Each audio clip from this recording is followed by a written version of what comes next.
Guys, we are here for round 2 of the Until We All Run Free launch party. I did this live the other day and it froze at the end and did not save, so I wanted to go ahead and run through my notes again so that anybody who missed the first one, it would just always be here on my IGTV and anyone could come and watch it at any time. So that's what we are doing here tonight.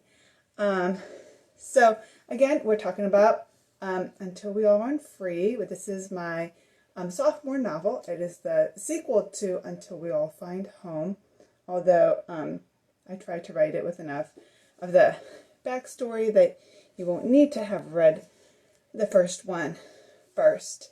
I am really sorry that I lost my interview with Ashton Doro from Life and Lit. She was adorable and so sweet, and we had a really wonderful conversation talking about her writing and her upcoming book, The Peasant Queen, which is a medieval Esther retelling and is releasing on November the 10th.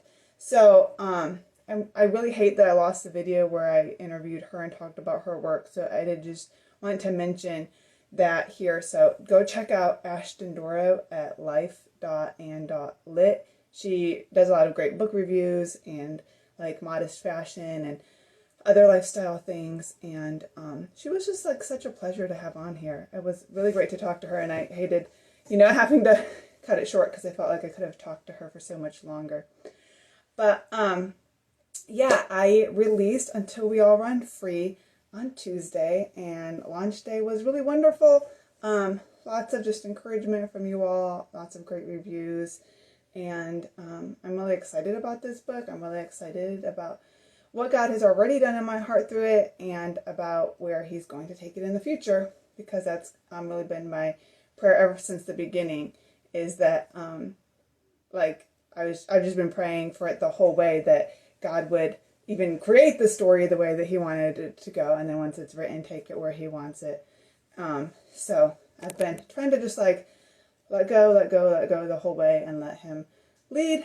So I'm really excited about this book. So I wanted to give some of the history of just the inspiration for Until We All Run Free and when I started writing it. So when I wrote Until We All Find Home, which if you haven't heard that story, that's a whole nother story about God, how God had me write Until We All Find Home. But when I wrote it to be a standalone. As far as I knew when I finished the book, that was the end. That was all I had. That was all I intended to have. So now that I wrote the sequel, a lot of people told me that when they read Find Home, they felt like I set it up for the sequel. And I just want you to know that that was never the intention. That was all God, because I never intended to set it up that way. Yes, I left maybe some loose ends because, I was going to talk about that later, but the thing is that I wrote Until We All Find Home was the story of 4 years of the Young family's siblings' lives. And I just feel like if we took any 4-year segment of any of our lives, at the end of the 4 years, it's not like every single thing in our lives would just all line up and be perfect. There's always going to be, those kind of unsettled places. What we said is there's always something, right? There's always something going on in our lives. Everything isn't at any one given time, everything all figured out. So I was okay with those loose ends, but apparently my readers weren't, because they were looking forward to me continuing the story and seeing, where those threads took us. So my mom finished the book, and she told me, afterwards, that she keeps thinking about the young siblings and just as if they're friends and wondering, what are they doing now? Where are they today? What are they doing today? And I was like, I don't know, Mom. That was it, right? And then I was thinking about it then. I was thinking well, what did they do next? What did they do the next day? And I realized that all 4 of them went to church together for the first time as believers the next day after the book Until We All Find Home ends.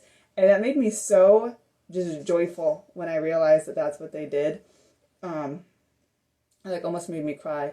So That was just like the first little hint. And then I just did start simmering a little bit. What did they do next? Like, what would Kelly have done next? What would Jed have done next? And all of a sudden one day it was like, I just knew like what all four of them did next. So that was the birth of Until We All Run Free. So since it was like, this is never a book I felt like I needed. It was never like I was shooting for this or that this was a big goal of mine to even write this sequel or anything. So from the beginning, I've just been kind of letting go of it and asking God, like, I mean, obviously you're the one directing this, so it's up to you. And so from the beginning of this book, I've just been praying through the whole thing. And what I didn't expect was that God would use the message of this book and the creation of this book to just speak to my own heart so much and even address like issues in my heart. And it got really personal there. So he's already used it a lot in my own heart. And so I feel like if that's all he intended this book for, then praise God. It's already been a good thing. So I did have the general idea of what the four siblings did next, like the general categories, but I'm a pantser, I don't outline. So although I knew generally what they did next, I didn't have like an outline of how this book was going to go when I started writing. It was just like I had a scene here and there and started writing and just praying and just the book took shape. So when I didn't even know like where we were going. Like I know what the siblings did, but I didn't know like where were we going? What was the big message? And then one day God gave me the title, and when I knew it was going to be called Until We All Run Free, then I felt like, okay, now I know, like this is where we're headed. And it just keyed in with one of my favorite verses about God setting the prisoners free in Psalm 102. So then I had like direction for the message for this book. And then the characters really are the ones that drove the story and directed this story. So I was surprised at some points with where it went, because it wasn't necessarily like I went into it with a plan of where I wanted it to go, but just I wrote the characters as who they were, and I knew, like I tried to think through like what was each person's main need. Is there a lie that they're believing? Is there something that just isn't what they were expecting in life? And then just try to apply like the answer to whatever each individual's need was, is the gospel. And I just wanted to see, how does the gospel speak to each of these people and where they are in their lives at this time. So I really dug deep into their personalities. This is a character-driven story. So I spent a lot of time just really unpacking like each of my main characters, who they are, what makes them the way they are, and then keeping the gospel central and speaking to what it is that person needs. So one interesting thing as I was writing this is because I'm writing historical fiction, so I'm writing about an era or a culture that is not my culture. And so you have to like rely on sources from the time period that tell you like what behavior was at the time, like what was considered proper, what was good manners, and so on. But then I have to like remember that, my characters are not just like cookie cutter people, like they are individuals in this culture, and how did they relate to that culture? And how much did they adhere to cultural norms even? And I did write 4 siblings that were orphans, and 2 of them really grew up with just no adult oversight, and 2 of them did have adult oversight, but not really like, a mother training them in what was proper. So I feel like Jed, for example, like he probably didn't necessarily follow Victorian customs hardly at all. It just doesn't seem like it fit with his personality and how he thinks. So it was interesting because I'm trying to write the culture, but then I'm trying to write my individual in the culture. And how do I think that this person, with their background and their experiences, how would they actually behave, and so on. So Yeah, so another thing is that I never want to write like I don't write formulaic books. So if I find an outline online for like how to write Christian fiction or historical fiction, and it tells you like these are the, these are the keys to a good story. Again, I don't necessarily write that way because I never want like the climax of my book to be like the kiss or like the romance. Because I believe that that is never what, that's never really the answer. That's not really like what will solve everybody's problems. Like I wish in my life I just had to be kissed and all of a sudden my problems were all solved. And that is actually not the way it works in my experience. Maybe in yours, Carrie. I mean, but our needs are never in a person or in a change of our circumstances. Our needs are always met in Jesus Christ. And so each of my characters had to turn to him in this book. And so I was really excited the day that God gave me the climax for this book because it just blew me away. So I'm looking forward to you reading it and getting to that point because it was just like really an inspiration from God, and I'm really it makes me really happy. So with this book, we are still largely in Chicago because 3 of the siblings still live in Chicago in this book, and then Jed moves to Wisconsin actually. So I did have the Chicago setting that I was familiar with, but at the same time, we took me out of the Civil War, which is my comfort zone. So I did have to, do some research for a post-Civil War history, and just dug into. I mean, it's amazing, and it's not until you sit down and start writing historical fiction that you recognize like how much you actually don't know, or any fiction, I guess, and you don't know about things. And so I'm looking up like what are the train tables? How long does it take to take a train to different cities in Wisconsin? I wanted Jed to be within like a day's train ride I wanted him to be accessible to his family where he could still come and visit at the holidays, and I wanted him somewhere that was close to like the logging camps, but a lot of the the logging was up further north in the North Woods. But at this time, this was still like early stages of the logging industry, so maybe some of the logging was still happening further to the south, and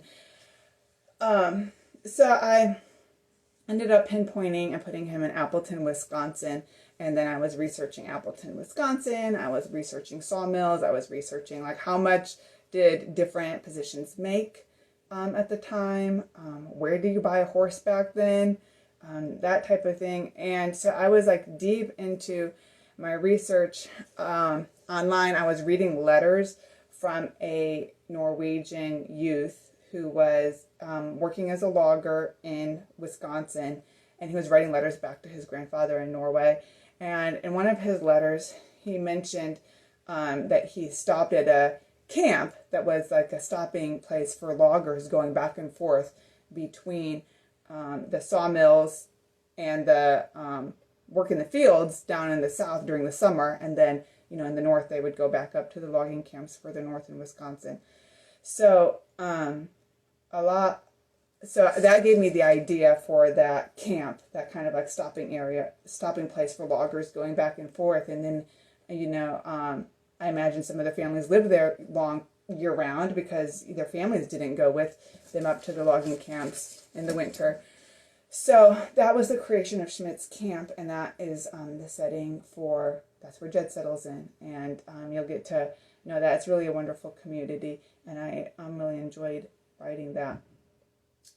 So now I want to go into each of my main characters one by one and just kind of delve a little bit into their main personalities, because this was what was fun for me. And I really have grown to love them through honestly, as I've told you a lot of times, I started writing Until We All Find Home, just like mentally when I was a teenager. So these people have lived in my head for a very, very, very long time. But I did get to really dig deeper into them for Until We All Run Free. So we're going to start with Jed. even though Until We All Run Free is the continuation of the story of the Young family, Jed takes the center stage in this book, but not to the exclusion of the others. Like Kelly has a sub plot and Jack has a subplot, but Jed is the one who kind of takes the center stage for this one. So Jed was a popular character from Until We All Find Home. A lot of people were happy to know that I was continuing his story. Jed, if you follow Myers-Briggs personalities, he is an ISTP/J. I think he was originally more an ISTJ, just naturally, and then because of the trauma that he suffered growing up, it brought out more the P side of him. So that would be his inability to like think towards the future and just like living in the present moment. That would be more the P side of him. So I loved getting into Jed's head and just digging deep. But I knew from the beginning it was going to be challenging to write Jed because he's someone that doesn't even like think about his feelings, let alone talk about them.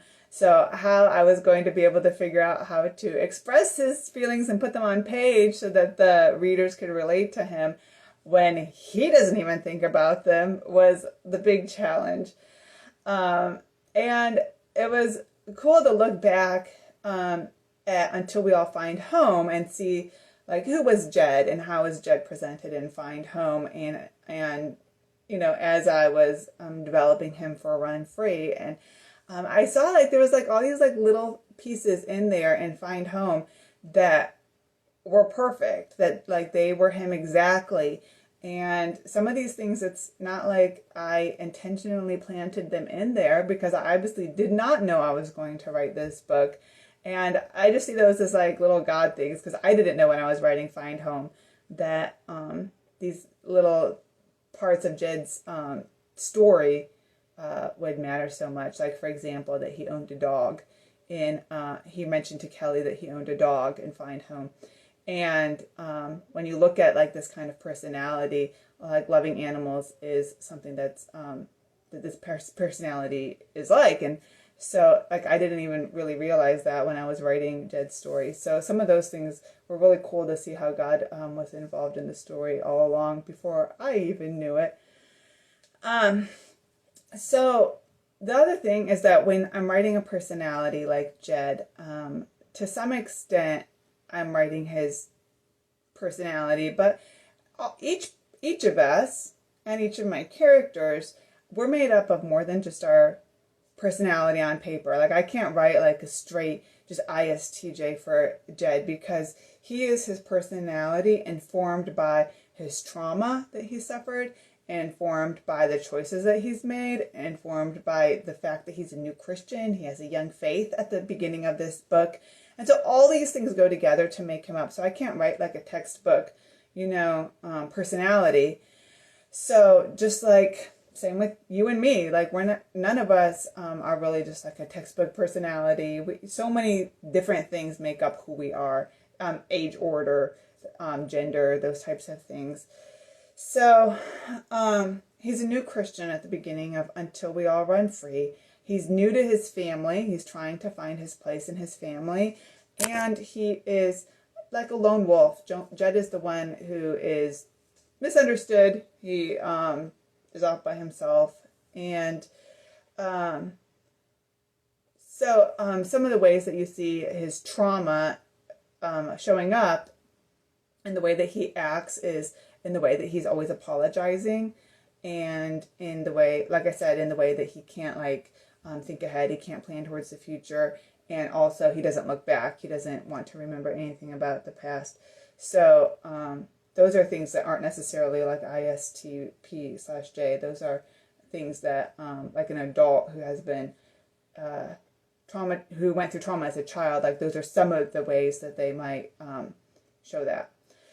So Jed goes up and he settles in Wisconsin and he has his happily ever after. Jed is living the dream. He has exactly what he wants. He has a cabin, he has his horses, his dogs, he is by himself, and he could not be happier, and that does not feed growth. So Jed's life gets a little bit shaken up because he thinks like, I became a Christian, like I have God in my heart now, so all my problems are fixed, and like now we can just settle down and have a great life. And he doesn't recognize that there's still a whole lot that's undealt with in his heart, and that it's going to take a lot of hard work.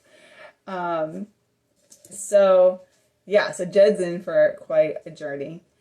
And then we have his little brother Jack, and so things get all topsy-turvy. Jed ends up with the life that Jack wants, and it's not the life Jed wanted, and it ends up just really putting a strain on their relationship, and both brothers really feeling like the other one does not understand my life, like we have nothing in common. So Jack is the baby of the Young family. He is 18, I believe, when this book begins. Yes, he's 18 when this book begins. And Jack is an ESFP. So he is very different personality from Jed. And Jed, I think Jack is a bit of a wild card for Jed. Like, he never knows what is going to come out of Jack's mouth next. And that's stressful for someone like Jed.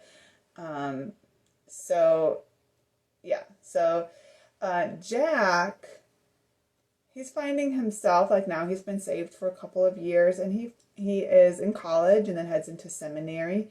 And he's finding himself just being really mired down in the day-to-day of the Christian walk. Again, he got saved in Until We All Find Home. And like that, the gospel brought him so much joy, and now he's finding that like he wanted sanctification to be immediate, right? And for just his salvation to make everything painless and easy, and he's finding that it actually takes a lot of very hard everyday decisions to die to self and to just keep following Jesus. And so he and Jed are both really faced with that, the truth that a lot of times it does take a lot of just daily hard work to keep pressing towards the mark, Yes, Carrie. Newsflash. So, because of that, Jack really, he's losing his joy, and he's feeling the weight of temptation and just the weight of his sin. And Jack is someone who, he's the opposite of Jed. Again, he talks through all of his problems. He has a lot of feelings, and he talks about them. And so he's the opposite of Jed, who doesn't even want to admit that he has feelings. So he's a lot of fun. I adore Jack, and I enjoy writing him because I'm like, finally, here's a male who is talking, because my other males are introverts and internal processors. So when I was writing Jack and just where he is in his journey, I reached out to my good friend Amanda Chapman, who is a pastor's wife, and I asked her, like, if this character came to your church and was struggling with these things and said these things to you, how would you respond? I had like some idea. I mean, I've been to Bible college. I have some idea of the truth of the Bible. But I wanted to talk to somebody who was like a little bit wiser than me, just to make sure I was on the right track, first of all, and then just get some inspiration. So I asked her, what would she and her husband say to this person if they showed up at her church? So the first thing she told me, like a very wise person would, is she just told me the gospel. And it just gave me so much joy to be reminded of that, to be reminded of how the gospel speaks to everything. It speaks to that heaviness. It speaks to just the temptation that we struggle with, and the loss of joy, and when the Christian walk begins to feel like drudgery. So that was so encouraging to me. And then the next thing she did is she directed me to the writings of John Owen, The Puritan Preacher, who I had never read before. In fact, I don't think I'd ever even heard of him before.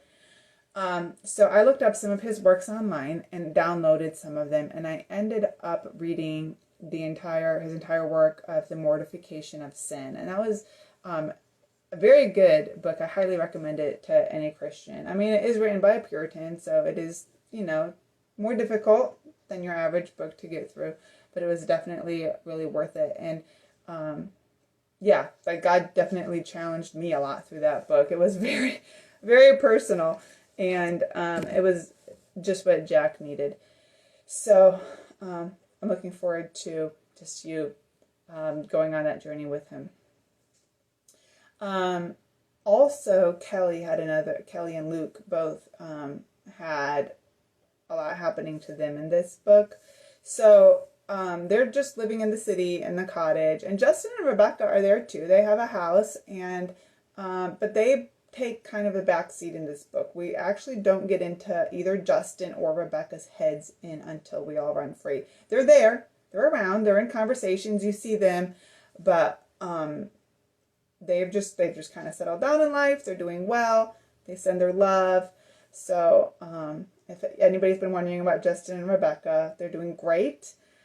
So we were able to just kind of leave them for a minute and spend some more time on the other siblings. So we did spend some time with Luke and Kelly. And Luke and Kelly, I believe they are both ENFJs. I believe they actually both have the same personality, which is the teacher personality, which is interesting. So I'm interested to know if any of you have the exact same personality as your husband, because I think more often than not, we end up marrying somebody who's really different than ourselves. So Luke and Kelly have more time on their hands than some of the other siblings, and Luke has always been the favorite of his mother, and so they end up spending more time with Luke's parents. And Luke's mother was one of those loose ends from Until We All Find Home. A lot of people asked me about her after the book was over because they expected there to be some kind of closure with Mrs. Dinsmore. Like, what's the deal with her? Why is she the way she is? And I was a little bit surprised by that because, I don't know, I feel like we all have at least one difficult person in our life, someone who is just more of a challenge to understand, someone who we might even think that how they think is just flat out wrong. But I didn't want to write, I don't like evil people, and I think it's way more common in life and in the world that you have difficult people than actually those straight up evil people. So I don't like reading books with the really like true villain in them. I like those like happy feel good books. But so I didn't want to write Mrs. Dinsmore as a straight up villain, like an evil woman, but I did want she's challenging, she thinks differently than how we think and how her children think, and she has caused them a lot of pain. But I mean, is she wrong? Like, is it actually sin? I mean, it's hard to say, right? So I think it's very common that a lot of times we have at least one person in our life like that. And it's very common nowadays to just say that if there's a toxic person in your life, to just like back off and stop spending as much time with them, put space, boundaries, all of that. And a lot of times it's not practical, and it might not even be right to be just cutting toxic people out of your life. In some cases, you do have to just still live alongside them, and that's the situation that Luke and Kelly find themselves in Until We All Run Free, where they have to learn to just love her as she is, and without necessarily any expectation that she'll ever change. She's his mother. She's been this way for many, many years. And so another thing is that a lot of times in fiction, you'll see that like people will have like one good conversation with that difficult person, and then all of a sudden now we understand each other and the relationship is fixed. And I think more often in real life, it's 1,000 difficult conversations, and you might feel so many times like you're not making any progress. And then when you get to like that 999th, you can look back and you can see over these many years, like, yes, we have made progress, but it's slow and it's painful, and it didn't just get fixed in one conversation, and you probably will never really see eye to eye. And so another reason that I really didn't talk about Mrs. Dinsmore, or solve her, I guess, is because I felt like her children would not have known why she was the way she was, unless either the Reverend told them, which I don't see the Reverend talking about his wife like that, or if she told them, which there's no way that's going to happen. So I really don't think that her children ever really are going to know fully why Mrs. Dinsmore is the way that she is. But we do get some more answers, and we do talk about her more in this book and find out a little bit more about her story, and just go on the journey with Luke and Kelly as they learn to navigate this relationship. And so one of the things that I appreciate about Luke is I really like Luke. I think he and Kelly are both two of my really underappreciated characters, because they're like your old faithfuls. They're just they're the people, they're like the rocks that everybody else in the family really relies on and leans on. And I think I guess everybody, when they were picking a favorite character from this book, more people liked, the people with all of the just drama. And Luke and Kelly, they don't have so much drama. They're really good people. But one thing that I appreciate about Luke is that his humility, and the fact that even though his mother really did favor him and spoil him growing up, he didn't let that get to his head, and he doesn't have like a syndrome about being like the favorite. But he really did love his sisters and do his best to just bridge that gap with his mother. Another character that made an appearance is Elison. Elison was probably my the fan favorite character in Until We All Find Home. As I always ask people after they read that book which character they related to or liked the most. And Jed was a common answer, but Elison, I think, definitely blew everybody else away. So a lot of people wanted me to, or asked if I would write a sequel or write a book about just Elison and her life after Until We All Find Home. And I have absolutely zero interest in doing that, because Elison lives in the South after the Civil War, and Reconstruction was not a beautiful thing. It was ugly and hard, and there is nothing about me that wants to write that setting. So I have no plans to ever write Elison a sequel. We'll see. I mean, I didn't plan to write either of these two books, so we'll see what happens. But because she was such a fan favorite, I did want to bring her back and let everybody see her and say hi. So she makes an appearance. She comes and visits. So you will get to see Elison, and she has a couple of scenes. So, she's great. She hasn't changed a whole lot. But she's a good person. And then I have one new main character, and I want to just be careful to not give too much away about her, because I really don't want to give any spoilers here. But my new character, her name is Mary, and Mary is an ESFJ, which is my personality. So I was just wanting to write my personality because I had never done that before.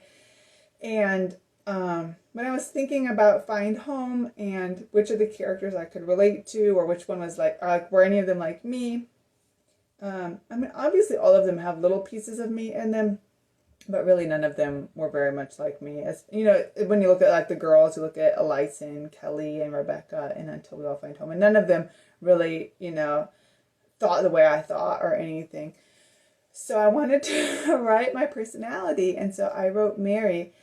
And she is not me. She has her own backstory, her own circumstances that are things that I have never been through. But she is an ESFJ. So I tried to, when I wrote her, I would think if I was this person standing here listening to this person in front of me and what they're saying to me, and I don't believe them, how would I react and what would I do? And that type of thing, like how, what would I think and how would I do? And so then I was worried because I wrote my personality that nobody would like her and that everybody would say they didn't like her and then it would hurt my feelings. So I actually like dropped some things in the book specifically, like extra, to make her more likable so that wouldn't happen. So yes. So the big lesson with Mary, well, there's a lot of lessons with Mary. God's still dealing with me with Mary's lessons. But Mary, well, no one in both of my books ever functions in isolation. Like my books are about community and everybody just like lives in community. So it's never just about like, your two main characters in a romance together off by themselves. Like it's always having conversations with the people around you. So, well, I guess Picking Elias did a little bit, but you did have her father there walking them through it. So that was the big thing with Mary is Mary has her place in her community. And I wanted to write, so Mary has like a very just difficult storyline in Until We All Run Free. And a lot of times when you see characters who, or people in real life or authors writing characters in this kind of circumstance, it's like you have the female and she's going through like something very difficult and painful. And so we could fall one of two ways. We could make her like really weak and dependent, and nobody wants that.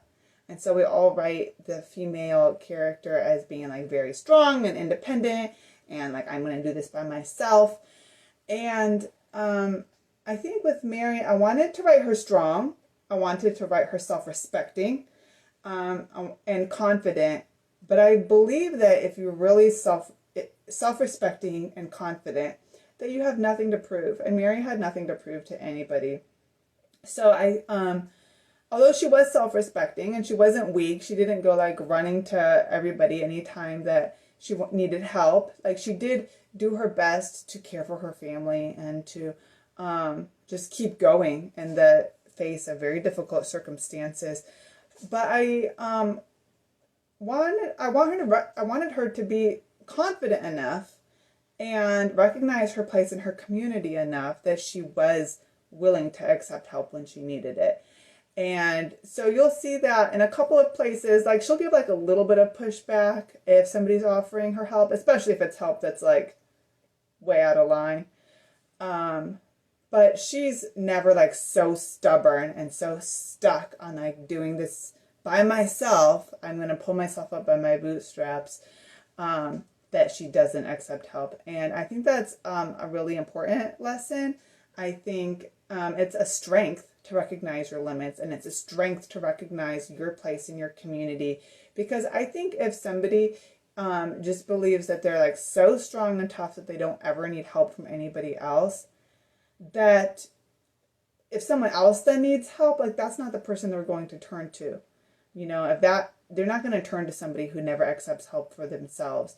So I think in community, like we all need each other, right? And so I wanted to write Mary that way, where she did recognize that. And like I said, she is an American self-respecting woman, and she does work hard. She's not like needy, but that she recognizes what her limits are. And I think that's actually a strength, because she has nothing to prove to herself or anybody else. So those are all the main characters. And so in closing, I wanted to, well, not in closing, not quite. I did want to talk about just the importance of theology, because another main character in my books is God. And I always want to be really careful with how I write God. I want to write him as I believe like he truly is and how he truly acts. And so even though I'm dealing with fictional characters, I wanted to be careful and respectful that I did portray him as I believe like this is how he really does interact in our lives. So I think that's important that we take as much care in writing God as a character as anybody else, and not using him like as a token so that we can like slap our book into the, you know, inspirational section of the bookstore. But where he's the main character, you know, and each of my characters like lives are deeply affected by their wherever their relationship is with God. So in light of that, now here's the hot topic. As from the beginning, and I knew that I was going to be writing Jed and Jack's stories and where they go, you know, after the end of Find Home, I knew that it was going to be impossible for me to really be honest and tell their stories without addressing the sexuality, you know, and their physical side of things. And I believe that like we are a whole person, spirit, soul, and body, and it's impossible to separate out one of those aspects. And I know a lot of times in fiction, when you get to like the physical side of things, it makes everybody squirm. And well, not everybody, some people love it, but so I think different readers have different levels of what they're comfortable with when it comes to talking about these topics. And so that's challenging as an author, because you want to be able to be honest about the character and their journey, but at the same time, like you want to write it in a way that's like where the reader feels it, they feel what the character is feeling, but where it's not too graphic that people aren't going to want to read it.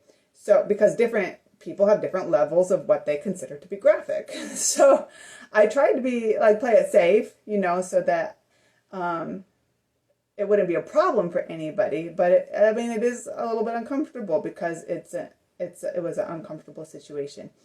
And so I guess that was one thing that I did want the reader to feel, is to feel the discomfort that the character was feeling, so that you could like understand understand the journey.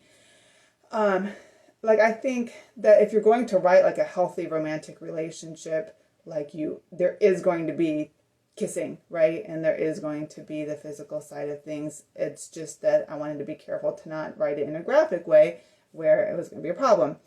But I think it's unhealthy to act like the physical side either doesn't matter, or that it's like that's the base side. And when you talk about the emotional side of a romantic relationship, well, that is the good, healthy side, clean side that we can talk about, because I believe they all go together, right? It's all intertwined, and I don't think you can separate it out. I think if you had a marriage relationship that didn't have the physical side and just had the emotional side, that would actually be a problem. That's not healthy.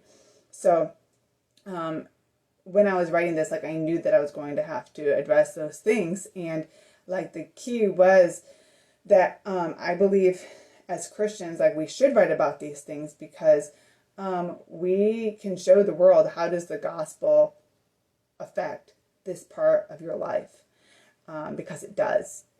And your relationship with God does speak to your other relationships, including your marriage relationships and your romantic relationships.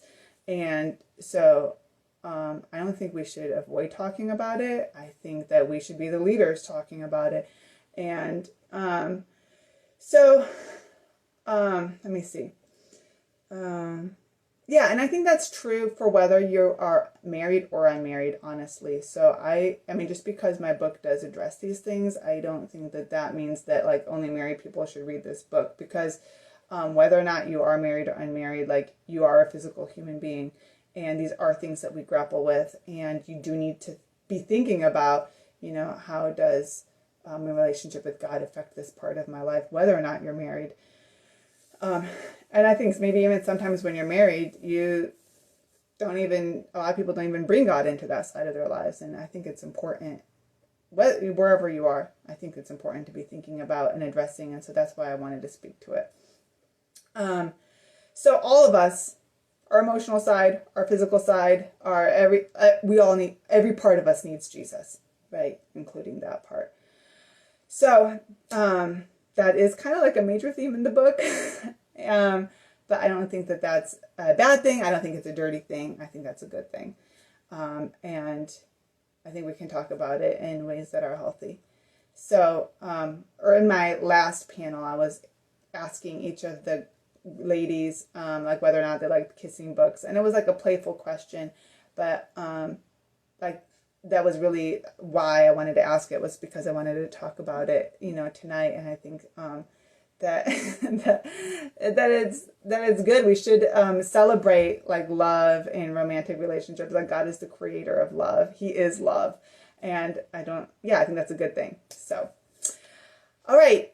Those were my main notes of what I wanted to talk about here. Some more people joined, so I want to show my book again. There's Until We All Run Free. My niece Jenna painted the picture for me, and Brooklyn helped me to just come up with the design of, help me figure out what I was looking for and make it so that it fit with what the look of Until We All Find Home was. Again, well, I won't go and tell that right now, but so any creation of a book, we call these like our book babies, and just like any child, they say like it takes a village to raise a child. So it takes a village to have a book baby too. And I have had a really incredible village that helped me with this. From my editors, Scott, helped me to just like figure out what parts of the book were weak and what needed to be strengthened. And then my mom helped to catch all the little errors. So I had 2 editors go through this, and everybody who has supported me. Carrie Cotton made all the graphics. She made my trailer for the book release. That was like hours of time that she saved me from. Let me think. Like all the, I had beta readers. Well, first I had alpha readers. I had a couple of alpha readers read it and then tell me if I was even headed in the right direction that I wanted to go into. And then once they read it and I fixed, whatever they talked to me about, then I sent it to beta readers, and it went to about 8 beta readers who read it and gave me more specific feedback, like, did I use the same phrase over and over and over again? Because have you ever read a book where you feel like the author has like pet phrases, and that annoys me a little bit? So that type of thing where they're like helping me catch just like the smaller things, or like this scene doesn't really make sense. I wasn't really feeling what the characters were supposed to be feeling, and that type of feedback. So that's all super helpful, and some of them had really good critique that helped me to form the story. So I'm really grateful to all of them. I'm really super grateful to my husband, David, and my kids, because I did try to write like in the evenings and when they weren't, needing me, but it did take time from them. And they've been like just so supportive and helpful. David has been very helpful. He built my website and just taking care of a lot of technical things for me. And then I read the whole book out loud to him to help catch errors and stuff. So they've been completely supportive and helpful. And I love them. I appreciate them so much. So everybody on my launch team then, and everybody on Bookstagram who like even shared my posts even without being on my launch team, just out of the goodness of your heart. Everybody who has picked up my books and read them and left reviews and told your friends. It means the world to me. I appreciate it because I really do believe in the message in this book. Like I said at the beginning, like it was something that, God has already been using to impact my heart. And so I feel like it's already done good work, just, making good fruit in my own heart. So I really believe in it. And I believe that God was really involved in so much of the writing process and everything. So I'm excited for it to go out into the world. So thank you for helping to spread the word and tell your friends. And hopefully God will just continue to use it. So thank you to all of you for spending time with me tonight. If you have any questions about specific characters or any scenes or anything else, I mean, I'm perfectly happy to chat with you more about it. So again, thank you. Leave reviews. Bye.